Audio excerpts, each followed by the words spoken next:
how to pick a flight school can be one of the most stressful parts of how to become a pilot. In this video, I'm going to cover 5 points you should consider when you're choosing your flight school.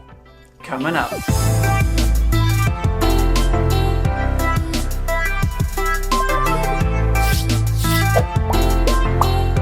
Hey 7-4 crew, welcome back. If you don't know me, my name's Kelsey. I'm a 747 pilot. My channel, 7-4 Gear, is all about aviation. So whether you're a pilot or an aviation enthusiast, consider subscribing. In this video, I'm going to cover the 5 main things you should consider when you're choosing your flight school. Let's get into it. If you haven't seen the video that led up to this, where I talked about the 2 different types of flight schools, and I'll put that in the link up here, it's important that you watch that first. If you've already watched that, I just want you to know I spoke to several of my friends at different stages in their careers that were flying charters or that are at the airlines to help put this list together because it's a very complex subject. Every pilot has different situations as far as what school is the best fit for them, kind of like a college. Your friend may say, hey, this college is the best fit for me, and you might think, well, that doesn't work for me, this is a better deal for me. So in this video, I'm going to cover the 5 main topics to consider so that way you can choose what's best for you. First is location, and this is really important if speed is a factor. If you're planning to get through flight school as quickly as possible, meaning you're not going through a aviation university and doing a 141 program, then speed may be a factor of how quickly you can finish flight school. So location becomes important because if you can't fly, you can't learn how to fly.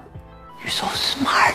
So then the location of where you're doing your flight training is really important. Some examples of really good areas to do flight training where the weather's going to be good most of the year are going to be Southern California, Arizona, Texas. Florida has a lot of flight schools. It has some thunderstorms in the summertime, but for the most part of the year, it's clear. So those are some great locations of where you can generally find good weather, and that's why you find a lot of flight schools along the southern part of the US. Some areas that wouldn't be great would be places like upstate New York or maybe Seattle or Portland, where there's a lot more clouds and rainy weather. That will be fine as you get later on through flight school, but especially for your initial stages when you're learning maneuvers and things like that, you're not going to be able to go out and fly in that weather. Again, if the speed is important, then location is important. If speed is not a factor, then it doesn't really matter. Second is budget. Obviously, if you're going to go to flight school, it's going to cost you some money. Any way you could lend me some money, maybe $20 million.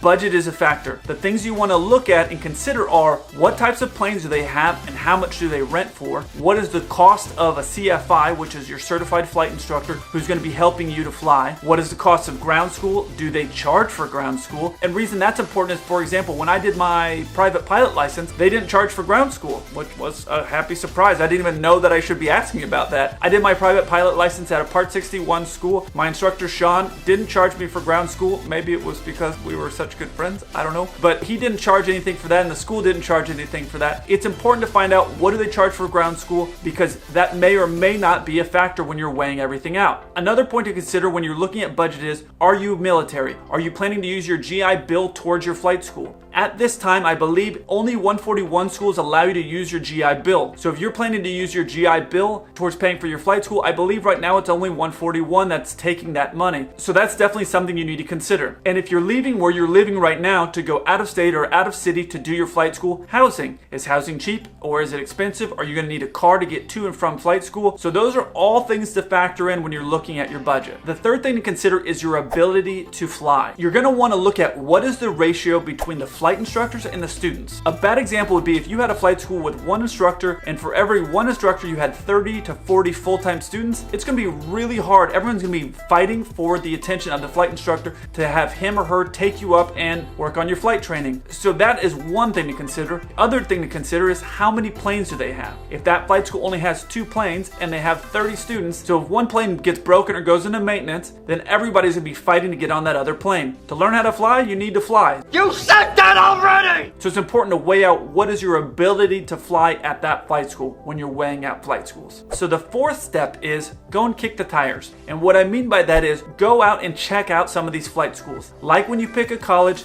it's good to go there and see for yourself what is it like. talk to the flight instructors, talk to the students. Just walk around and take a tour and see what it looks like. Look at the aircraft. Do the aircraft look like they're completely beat up, or do they look like they're okay to fly? I'll tell you, my very first plane that I flew was a Cessna 172, and it was older than me. It was okay, it was in okay shape, but the guy who was running the flight school was a mechanic, so I knew that the plane itself was in great shape. It was just the wear and tear of it looked a little bit old. Unless you want to pay a lot of money, then that's what it's going to be. Your planes are going to be older. Look at the plane, but don't just look at the aesthetics of it. Look to see what the maintenance of it looks like. Talk to the maintenance guys if they'll let you. Just get an idea of how are they being taken care of. If you can do a demo flight, go do a demo flight. A demo flight is usually an introductory flight, and they'll take you around and either show you some sights of the city or maybe give you a couple traffic patterns and give you a taste of what it's like to fly. And if you do a demo flight, it's important that you log that time, meaning you get the flight instructor's name, you get the tail number, you get the total flight time, because if you do decide to pursue aviation as a career, or you just want to go get your private pilot license, that flight time that you log during that introductory flight, that is countable towards your license. So it's important to write all that stuff down. Even if you don't have a logbook, make a note of it somewhere so that way you can log that time. Now keep in mind that you are the customer. So if the flight instructor that you go up with on your demo flight, you don't like him, or you're a flight instructor that while you're at that school you don't like them, you are the customer. So you are able to change your flight instructor. I had a lot of different instructors. I really only had one that I didn't get along with, and I ended up using another guy at a different school for the vast majority of that training whenever possible. Both of them were busy, so I just used the guy I didn't like that much, the least amount that I could. But it's important to remember you are the customer, so keep that in mind. If you don't like your instructor, you can get another one. Don't feel obligated. If you don't feel that you're learning from them, go to another instructor. And look up the reviews online. Keep in mind that in some cases the reviews are going to be from grumpy people because they didn't get what it was that they wanted. Realize that pilots are whiners. We are big crybabies. So if you see 10 good reviews and one bad review of a guy saying, I couldn't get the flight time that I wanted, just realize and take it with a grain of salt. It is good to do your research on the flight schools and see what people are saying, and see what the people there, when you're out doing your tour, see what the pilots that are there that are in flight school, talk with them or go have lunch with them, whatever. Get a taste of what that school is like before you get into their program. The fifth thing to consider is payment options. Every flight school's got different payment options of how they want you to pay. In some places, if you pay for a bunch of flight training at one time, you might get a discount. Other places, they'll have financing options to help you pay for everything. That's the last thing to consider when you're weighing out options, and that's going to be dependent upon you and your family as far as what you can afford and what you really need. If that's a factor, then that's definitely something to consider. I get a lot of comments from people and a lot of messages on DMs, people sending me on Instagram, what's the best flight school? First, let me tell you this. If you send me a DM asking me about what your best flight school is, I'm going to tell you to leave a comment here in the YouTube video. Save your time, leave me a comment if you have a question about anything that you want to know. It's so much easier for me to reply to a comment on here. But if you're looking for the best flight school in Dallas, use these points that I talked about here, make a list of the questions that you have, and then make a list of the schools you'd be interested in. Call them up or send them an email and start talking to them. Ask them, hey, I got a couple questions. You have a minute? And then just start asking them all the questions that you have. Make a list and do your research, because every flight school is different. There's going to be a flight school that I could say, hey, this is the best flight school in Dallas because I really had a great experience there. And you might say, hell no, I don't want to go to that flight school because X, Y, and Z. Do your own research. That's what Google's for. You have a cell phone, I'm sure. Do your research and do your homework and figure out what is the best one for you. And another question that I get from people is, how much does flight school cost? Well, it's different. Every flight school is different, and what flight school cost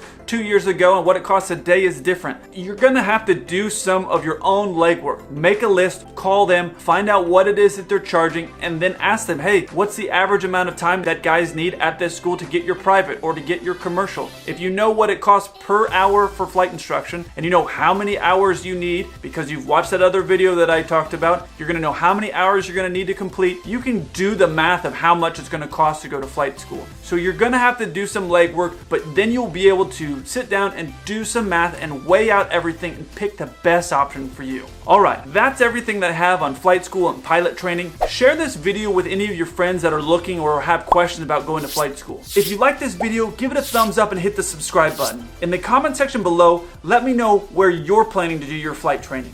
I look forward to hearing from you. Until then, keep the blue side up.